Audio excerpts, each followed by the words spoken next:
आता बघा लास्ट लेक्चरला आपण काय बघितलं की ग्लास आणि प्रोडक्शन ऑफ ग्लास काय आहेत आणि त्याच्या प्रॉपर्टी ऑफ ग्लास काय आहेत ते बघितलं. आता आजचा लास्ट लेक्चर आहे आपला ज्याच्यामध्ये टाइप्स ऑफ ग्लास आणि त्याचे युजेस काय आहेत ते आपल्याला बघायचंय. आता पहिला आहे सिलिका ग्लास.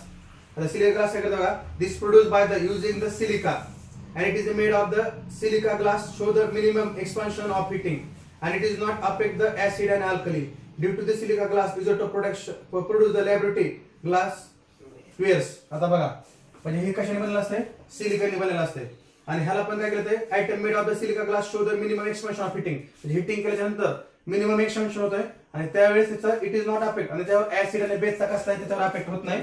आणि हा जो ग्लास आहे तर तो लॅबोरेटरी मध्ये ग्लास वेअर्स मध्ये ह्याला यूज करत आहे. कारण काय यूज करत आहे तर ह्यांच्यामध्ये कुठलीही ऍसिडची आणि बेसची केमिकल रिएक्शन होत नाही तर त्यामुळे ह्याला सिलिका ग्लास मध्ये त्याला यूज करत आहे. समजतंय म्हणजे जे काय लॅबोरेटरी मध्ये काही ग्लास वगैरे आपण यूज करतो एक्सपेरिमेंट करण्यासाठी तर ह्याच्यामध्ये ऍसिडची आणि बेसची कुठल्या प्रकारची रिएक्शन होत नाही आणि त्यामुळे ते हार्मफुल नाही तर त्यामुळे ह्याला लॅबोरेटरी मध्ये ग्लास वेअर्स मध्ये यूज करते.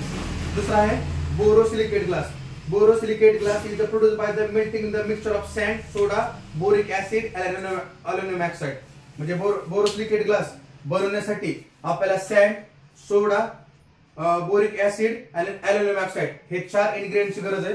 दिस glass does not show the any effect of the medicine. म्हणजे ह्याच्यावर कसल्याही प्रकारचा मेडिसिन मध्ये त्याचा इफेक्ट होत नाही. हे this bottle made of the borosilicate glass are used to pharmaceutical industry store the medicine. म्हणजे बघा तर हे जे ह्याचा जो वापर करतात बोरोसिलिकेट ग्लासचा तर ह्याचा मेडिसिन मध्ये यूज करते. म्हणजे जे बाटल्या असतात आपल्या ह्याच्या मेडिसिनच्या हा तर त्या सिरीजच्या बाटल्या असतील किंवा ह्याच्या असतील तर त्याच्यामध्ये त्याला यूज करत आहे.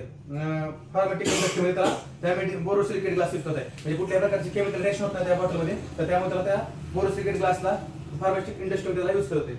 पुन्हा आहे alkali silicate glass. Alkali silicate glass is produced by the heating the mixture of sand and soda. आणि इथं पण परत अल्कली ग्लास बनवण्यासाठी परत सॅन्ड आणि सोड्याचा मिक्सचर वापरत आहे. And this glass soluble in water. आणि हा ग्लास जो आहे तो वॉटर सोल्युबल आहे. It is called the water glass. त्यामुळे त्याला वॉटर ग्लास पण म्हणतात. पुन्हा तिसरा आहे चौथा आहे lead glass. Lead glass is produced by the melting mixture of sand, soda, limestone and lead oxide. आता ह्याच्यामध्ये पण सॅन्ड, सोडा, लाइमस्टोन आणि लीड ऑक्साइड हे इन्ग्रेडियंट्स मध्ये मिक्स केले जातात आणि त्यावेळेस तो लीड ग्लास तयार होते. And being very clear and transfer to manufacture the light bulb and tube. म्हणजे आपल्याला लाईट बल्ब आणि ट्यूब साठी ह्याचा एक क्लिअरली ट्रान्सफर मटेरियल तयार होतोय. हे ज्यावेळेस इन्ग्रेडियंट्स वापरायच्या नंतर आणि ह्याचा जो वापर आहे लाईट बल्ब आणि ट्यूब साठी त्याचा वापर केला जातोय. पुन्हा optical glass. Optical glass produce from the mixture of sand, soda, limestone and beryllium oxide and boron. आता ह्याच्यामध्ये पण ह्या इन्ग्रेडियंटचा वापर येत आहे. सॅन्ड असेल, सोडा असेल, लाइमस्टोन असेल, बेरिलियम ऑक्साइड आणि बोरॉन हे ऑप्टिकल ग्लास बनवण्यासाठी ह्या इन्ग्रेडियंटचा मिक्सचर यूज करते. आणि हे this type of pure glass is full production of spectacles, lens आणि मायक्रोस्कोपिक लेन्स. तर अशा प्रकारचे ग्लास आता फायबरचे पण ग्लास आहेत तुमचे.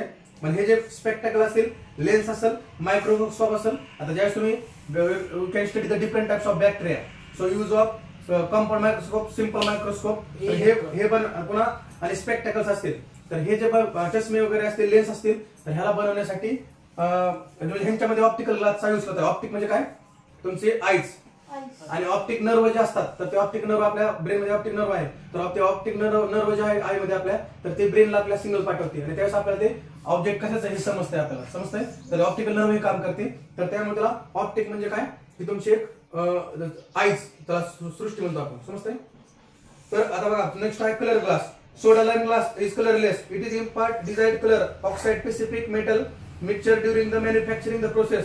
अँड आता बघा ह्याच्यामध्ये सोडियम ग्लास कलरलेस. हे कलरलेस आहे.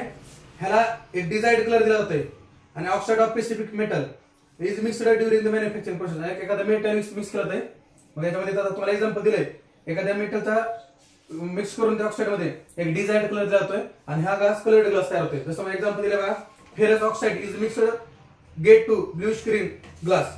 म्हणजे बघा फेरस ऑक्साइड म्हणजे तुमचा आयर्नचा जो ऑक्साइड आहे तर त्याच्यामध्ये आयर्न मेटल हे मिक्स करून एक ग्लास तयार होतोय त्याला ब्लू ग्रीन कलरचा ग्लास तयार होतोय. तर त्याला म्हणजे हे कशाने बनलाय तर आयर्न मेटलला बनलाय. मग दुसरं एक दिलंय कॉपर ऑक्साइड म्हणजे कॉपरच्या मेटलला एक गेट रेड ग्लास म्हणजे रेड कलरचा ग्लास तयार होतोय तर त्याला काय म्हणत आहे कॉपर. म्हणजे हे जे मिक्सचर तयार होतंय तर copper oxide to get the red glass म्हणजे आयर्न ब्लूइश ग्रीन कलरचा ग्लास तयार होतोय आणि कॉपर ऑक्साईडने रेड कलरचा ग्लास तयार होते. तर हे मिक्सचर वापरून एक कलर्ड ग्लास तयार केले जातात अशा प्रकारचे. आणि लास्ट आहे 7 नंबरचा प्रोसेसरचा glass. This improve the quality and utility. Some processing performed on the glass. Various type of like reinforced glass, pane glass, fiber glass, film glass and translucent glass are produced. आता बघा आणि ग्लासची quality improve होण्यासाठी आणि utility improve होण्यासाठी वेगवेगळ्या प्रकारचे glass पण आपण त्याला युज करतो. जसं आहे reinforced ग्लास आहे, पेन ग्लास आहे, फायबर ग्लास आहेत. आता आपण घरात आपले पेन ग्लास युज करतोय, पुन्हा पेन ग्लास आहे, फायबर ग्लास आहेत. तर अशा प्रकारचा ट्रान्सलुसंट ग्लास तयार होण्यासाठी आपण आणि दुसरे काय प्रोसेस करून काय केले जातात, ग्लास तयार केले जातात. आता लास्टचा पॉइंट आहे effect of the glass environment. आता ह्याचा परिणाम काय होतो आपल्याला बघा. While glass production mixture of need to hitting the 1500 degrees Celsius during the greenhouse gas like sulfur dioxide, nitrogen dioxide, carbon dioxide released through the burning of fuel.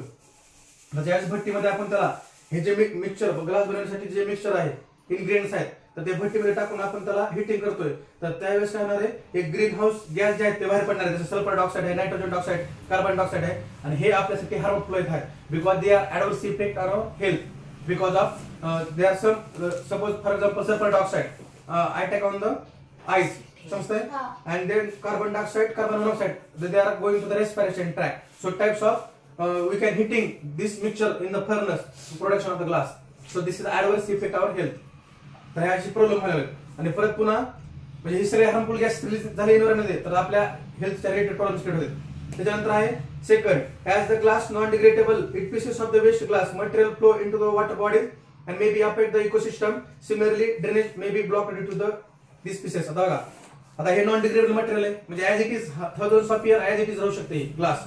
त्याच्यानंतर जे waste glass material आहे, waste glass जर तुकडे वगैरे आहेत तर ते जर ब्रेक होऊन जर वॉटर बॉडी मध्ये गेले रिव्हर्स वगैरे मध्ये तर ते त्याच्यामध्ये त्याच्यावर सुद्धा जे काय इकोसिस्टम आहेत, जे काय अॅनिमल्स आहेत पाण्यात त्यांच्यावर अफेक्ट असणार आहे, आपल्यावर अफेक्ट असणार आहे.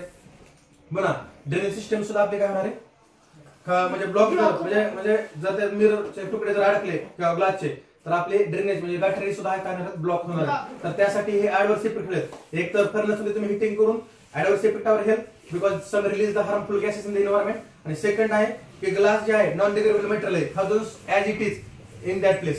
So that's this type of material and they going to the water body and there are adverse effect on the ecosystem. तर त्या इकोसिस्टम वर पण त्याचा adverse effect झालाय. तर त्यासाठी आपल्याला काय करावं लागेल आणि ड्रेन सिस्टम सुद्धा ब्लॉक व्हायला लागली म्हणजे हे सगळे प्रॉब्लेम्स क्रिएट व्हायला लागले.